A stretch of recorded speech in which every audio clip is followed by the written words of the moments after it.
درس اليوم يتعلق بالسنة الثالثة إعدادي، دراسة الجهاز العصبي. La leçon d'aujourd'hui concerne l'étude du système nerveux pour les élèves de la 3e collège.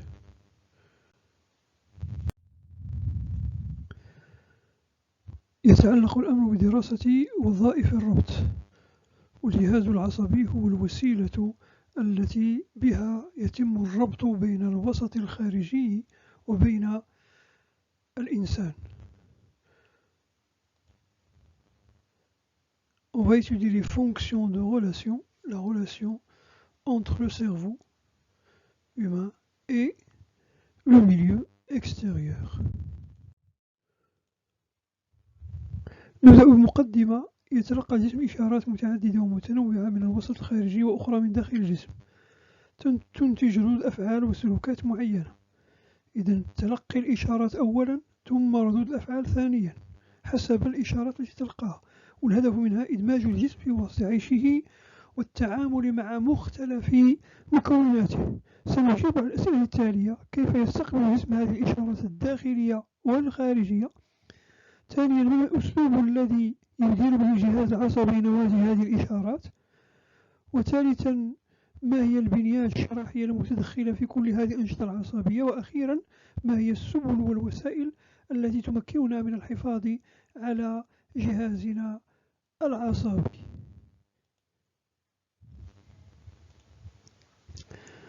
On va commencer par une petite introduction. En tout moment, l'individu s'adapte aux multiples variations de son environnement.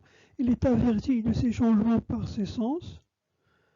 Il réagit alors au stimulus, المهيجات, perçu par une action, un comportement approprié dans le but d'accomplir une tâche ou bien d'éviter un danger, et ce grâce à l'intervention de son système nerveux.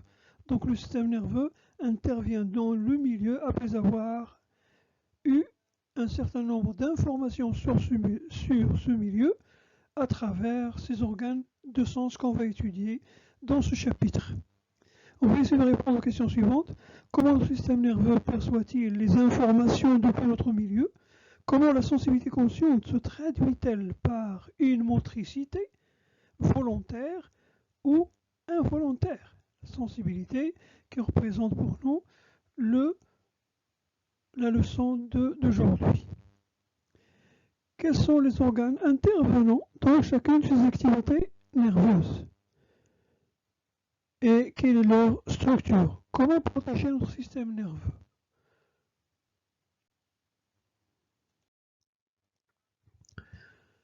سنضع وضعية إشكالية لهذا الدرس. لاحظوا معي هذه الصورة.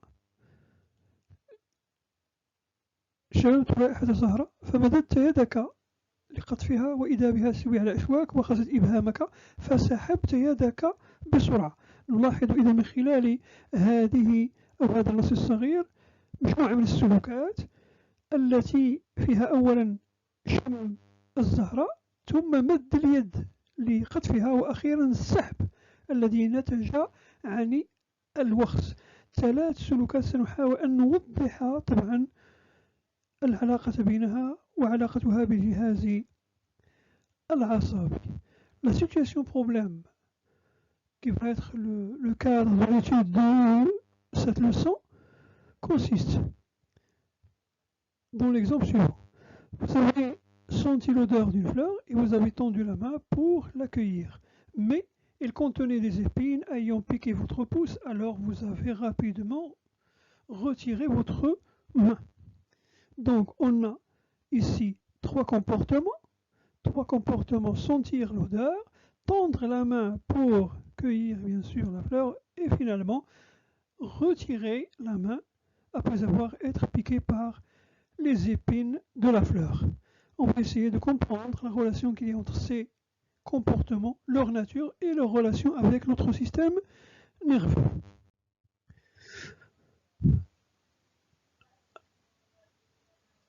إذا عندنا السلوكات الثلاث التي ذكرناها سابقا: الإحساس بالرائحة حركة القطف وأخيرا حركة السحب. sentir l'odeur, mouvement de cueillette et le mouvement de retrait. فالأولى تدخل فيها حاسة الشم، le sens de l'odorat. إذن حاسة الشم هي التي مكنتنا من الإحساس. Donc notre sens d'odorat nous a permis de sentir cette odeur. Et les odeurs sont bien sûr l'excitant de ce sens-là. حركة القطف حركة إرادية.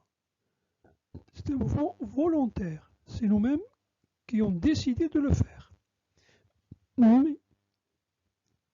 حركة السحب فهي حركة لا إرادية, mouvement involontaire, c'est-à-dire on l'a fait sans qu'on a voulu vraiment le faire. Et là, on a trois comportements différents.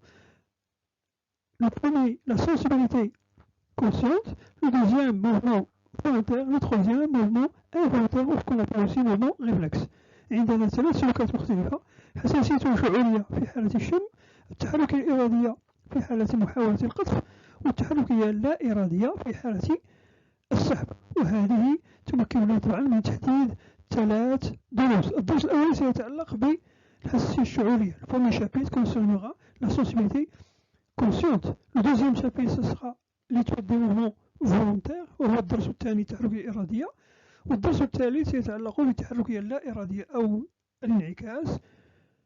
Donc la troisième leçon ça sera l'étude des mouvements réflexes ou ce qu'on appellera aussi des mouvements involontaires. إذن الدرس الأول الحساسية الشعورية. La première leçon, le premier chapitre, c'est la sensibilité consciente.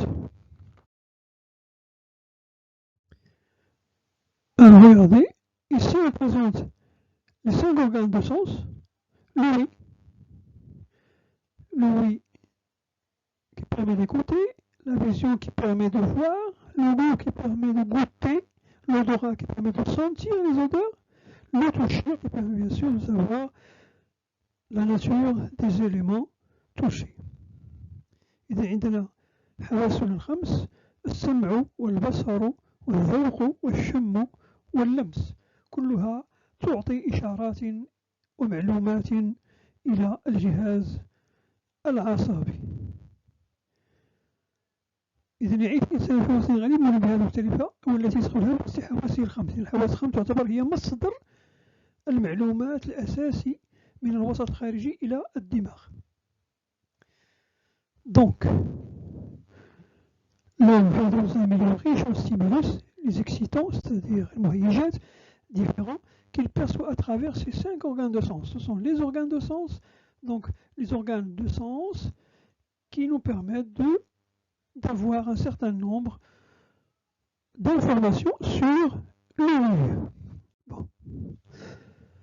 Et donc voilà, notre cerveau reçoit beaucoup d'informations à travers ce organe de sens. On va répondre à la question suivante.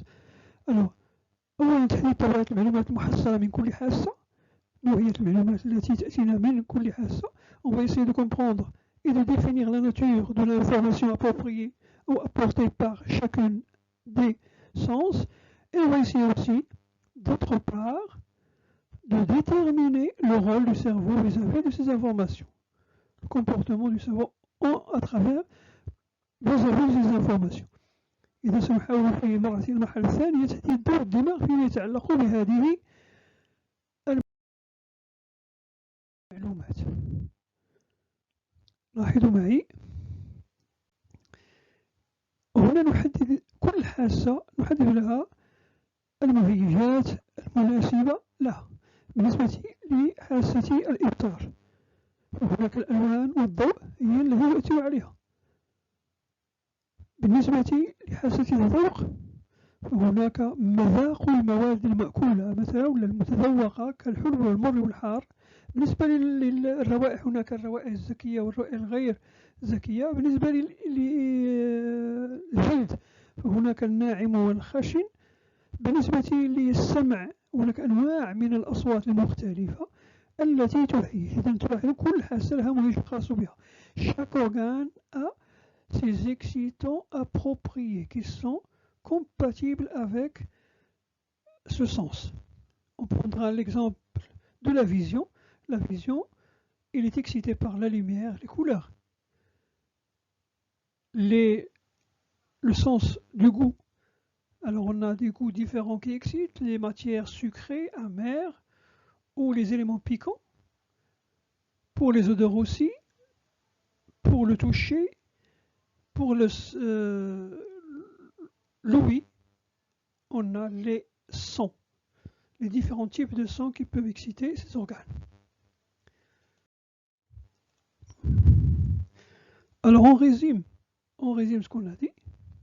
Alors on a des organes de sens et on a des excitants appropriés de ces organes. Chaque organe a son excitant privilégié et on a la sensibilité consciente liée à cet organe. Prends l'exemple par exemple de la langue. Alors l'excitant, ce sont les substances sucrées, sel par exemple, ou les matières acides.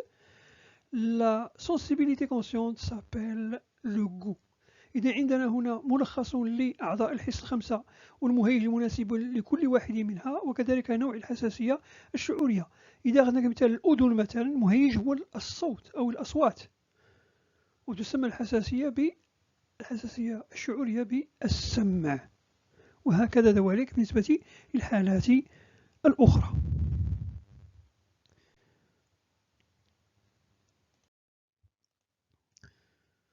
كخلاصة لما قلناه, comme conclusion à ce qu'on a dit, les organes de sens apportent un certain nombre d'informations au cerveau.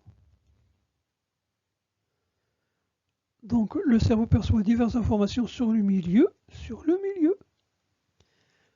dans lequel il se trouve par ses sens. Donc les sens nous permettent de voir le milieu, de savoir ce qu'il y a dedans, pour pouvoir se comporter après. فإن الحواس الخمس هي التي تأتي للدماغ بالمعلومات المناسبة عن الوسط حتى يتمكن من اتخاذ القرار والسلوك المناسب لذلك. وهكذا نصل إلى تعريف الحساسية الشعورية التي تكلمنا عنها، وهي تكون موضوع هذا الدرس.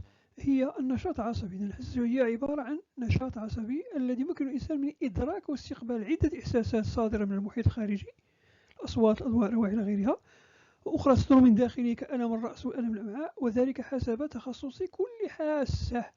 إذن كل حاسة تأتينا بمعلومات معينة عن الوسط، والدماغ يستقبل كل هذه المعلومات لكي يدمجها ويتخذ القرار المناسب له. Donc on va donner la définition de la sensibilité consciente. C'est une activité nerveuse qui permet à la personne de percevoir et de recevoir plusieurs sensations venant de l'extérieur ou de l'intérieur. Venant de l'extérieur, les sons, lumière, odeur, etc., comme on a dit. Venant de l'intérieur, comme les douleurs qu'on peut sentir de l'intérieur de notre corps, selon la spécialité de chaque organe de sens. Et donc chaque organe de sens apporte un certain nombre et un type particulier d'informations pour notre système nerveux, afin que celui-là peut connaître le milieu et peut agir sur ce milieu.